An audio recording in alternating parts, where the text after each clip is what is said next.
नमस्कार दोस्तों, मेरा नाम है उत्कर्ष मिश्रा और आप सभी लोगों का स्वागत है। दोस्तों, आज हम सभी आवर सोलर सिस्टम पढ़ने वाले हैं। बेसिकली मैं यहाँ पे हमारे सोलर सिस्टम के कुछ फैक्ट्स के बारे में यहाँ पे हम डिस्कस करेंगे। तो सबसे पहले हम शुरू करते हैं हमारा सोलर सिस्टम। इसे सौर प्रणाली क्यों कहा जाता है? आखिरकार इसको सौर प्रणाली क्यों कहा जाता है? इंग्लिश में इसी का मतलब होता है why is it called a solar system. हमारा जो सिस्टम है उसे सोलर सिस्टम क्यों कहा जाता है? तो देखिए आंसर इसका, ब्रह्मांड में हमारे जैसे कई ग्रहों की व्यवस्था है। There are many planetary systems like ours in the universe. जैसे यूनिवर्स है, जैसे हमारे सूरज हैं, पृथ्वी है और भी प्लैनेट्स है, सेम इसी तरीके के बहुत सारे यूनिवर्स के अंदर ऐसे ही तमाम हजारों करोड़ों प्लैनेट्स देखने को हमें मिलेंगे, अरबों हो सकता है, जिसमें ग्रह एक मेज़बान तारे की परिक्रमा कर रहा है with planets orbiting host star. Host हमारा स्टार कौन सा है? सन। तो जिसके अंदर से क्या हो रहा है कि जो हमारा सन है वो एक होस्ट है और बाकी सारे जो ग्रह हैं, प्लैनेट्स हैं, वो सन के चक्कर लगा रहे हैं। हमारी ग्रह प्रणाली को सौर प्रणाली नाम दिया गया है क्योंकि हमारे सूर्य का नाम सोल है। सूर्य के लिए लैटिन शब्द के बाद सोलिस और सूर्य से संबंधित कुछ भी जिसे हम सौर कहते हैं।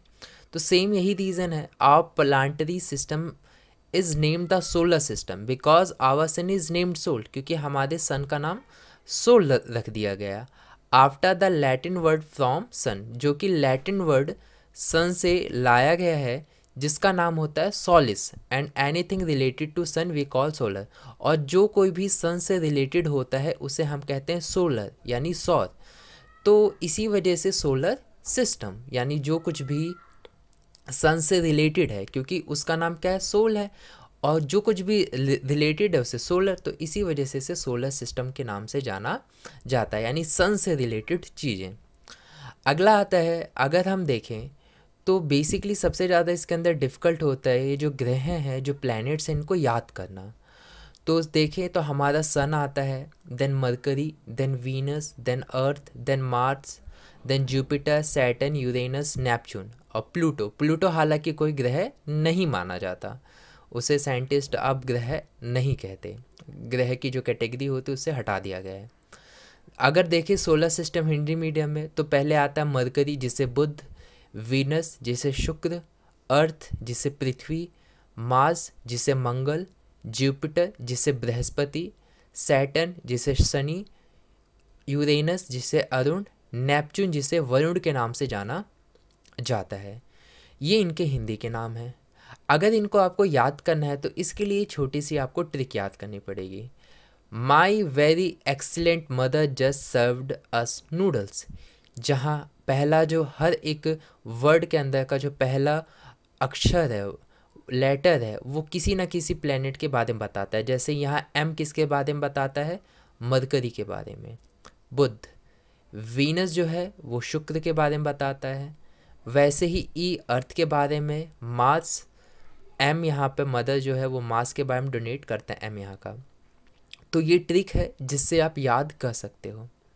अगर देखा जाए तो अभी करंट 8 प्लैनेट्स है और 5 डॉर्फ प्लैनेट्स है।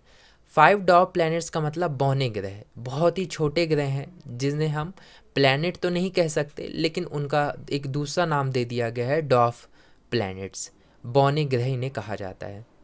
और अभी करंट में 200 प्लस मून्स हैं, यानी हमारे सोलर सिस्टम के अंदर 200 से भी ज़्यादा हमें चाँद देखने को मिलता है। अब चलिए आते हैं अपने नेक्स्ट और मोस्ट इम्पॉर्टेंट पॉइंट पे। यहाँ बेसिकली जो स्लाइड्स आपको दिख रही हैं, यहाँ पर हम सोलर जो सिस्टम है उस फैक्ट्स के बारे में पढ़ेंगे, और ये फैक्ट्स एग्ज़ाम में पूछे जाते हैं और ये आप लोगों की बेसिक नॉलेज भी होनी चाहिए। सबसे पहला आता है, अगर पूछे कोई आपसे कि बिगेस्ट प्लैनेट कौन सा है तो आप बताओगे Jupiter.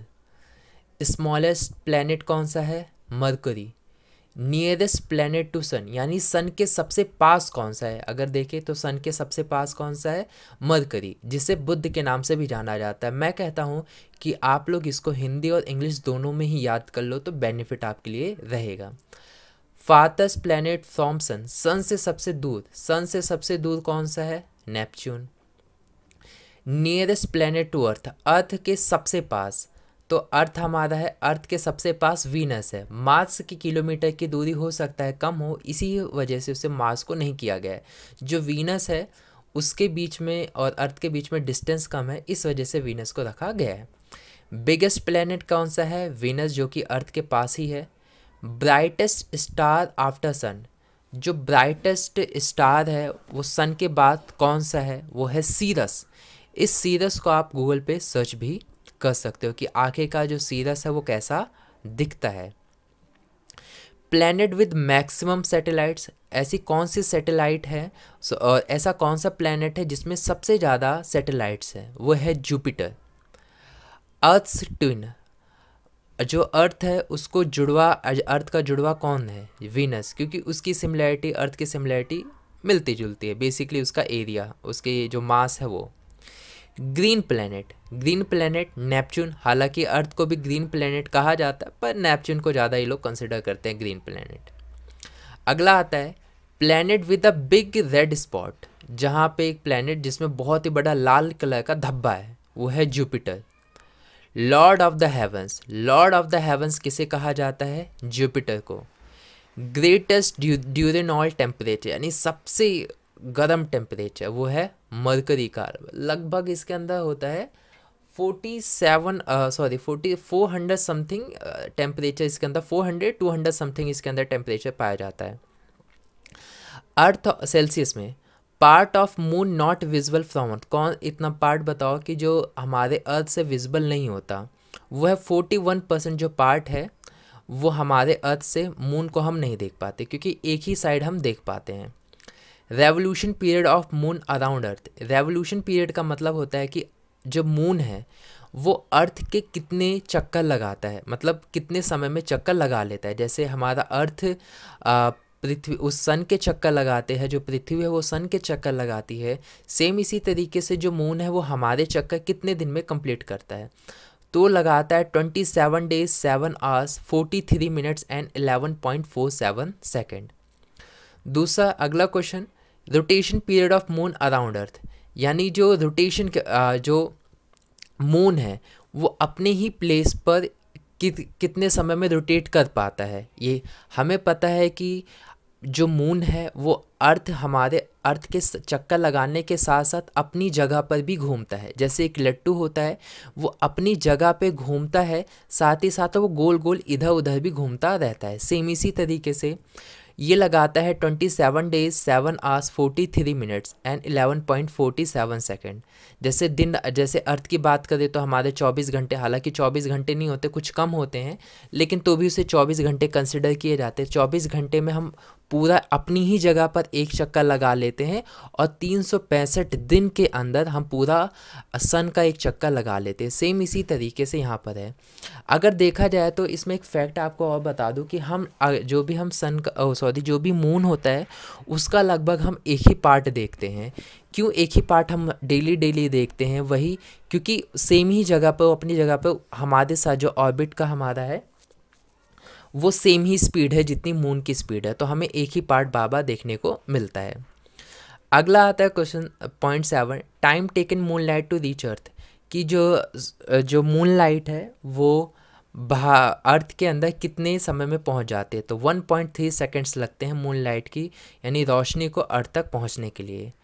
Time taken by sunlight to reach earth, कि आप मुझे बताओ कि सनलाइट है वो कितनी देर में पहुंच जाती है? इसका अगर चेक किया जाए तो ये लगभग पहुंच जाती है, अगर मैं इसको छोटा कर दूँ तो कुछ सेकंड के अंदर आती है, ये लगभग ही पहुंचती है। थोड़ा सा छोटा कर देते हैं इसको हम, ये हमारा पहुंचता है 8 minute 20 seconds। 8 minute 20 seconds लगते हैं, क्योंकि रिकॉर्डिंग वाला आ रहा है तो इस वजह से नहीं दिख पा रहा। हालांकि 8 minute 20 seconds में पहुंच जाता है। अगला पॉइंट आता है कोल्डेस्ट प्लैनेट कौन सा है? नेपच्यून है। हॉटेस्ट प्लैनेट कौन सा है? वीनस है। Heaviest planet Jupiter. Red planet Mars है। बिगेस्ट सैटेलाइट कौन सी है? गैनीमेड, जो कि जुपिटर पे है। देखो सैटेलाइट दो टाइप के होते हैं, एक ह्यूमन मेड होते हैं जो ह्यूमंस अपने हमारे जो यूनिवर्स है सोलर सिस्टम उसमें ट्रांसफ़र करते हैं। दूसरा होता है कि एक ऑलरेडी नेचर के द्वारा ही आ चुकी है, जैसे मून हमारा है, मून हमारा सैटेलाइट है, तो ये तो अपने आप ही आए, हमने तो इसको खुद खींचा नहीं है। और जो हम भेजते हैं जैसे हमारे जो नासा है, हमारी जो इंडिया की जो इसरो है, वो जो सैटेलाइट्स भेजती है वो ह्यूमन मेड सैटेलाइट्स होती है।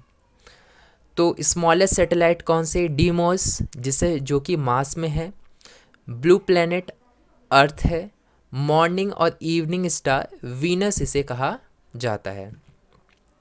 अब ये देखो बहुत ही सुंदर फोटो है ये रहा हमारा अर्थ, ये जुपिटर, ये वीनस, ये नेपच्यून, ये अर्थ का मून, हमारा जो मून है, देखोगे कभी आसमान साफ रहे तो ऐसा ही दिखता है, काफ़ी अच्छा लगता है। इवन होली वाले दिन तो बहुत साफ़ रहता है, ये होली वाले दिन कभी देखना आप लोग, काफ़ी अच्छा रहता है उस दिन, साफ साफ क्लियर क्लियर दिखता है।